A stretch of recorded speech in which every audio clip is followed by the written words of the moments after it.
wasomi wakiwajibika. Rais wetu Mama Samia, juhudi zako tunaziona. Mwenyezi Mungu akulinde mama, maono yako yatimie.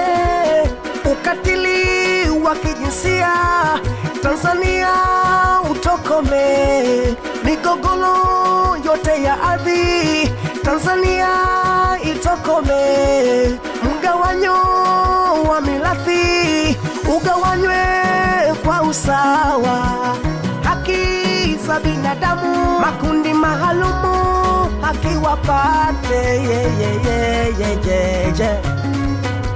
Haya tunaondoka, haya twende tunaondoka. Wakulima tunaondoka, wafugaji tunaondoka. Mimi nasema kimbia, kimbia mbio mbio, kimbia, kimbia mbio mbio. Wanasheria Mama Samia wameshafika.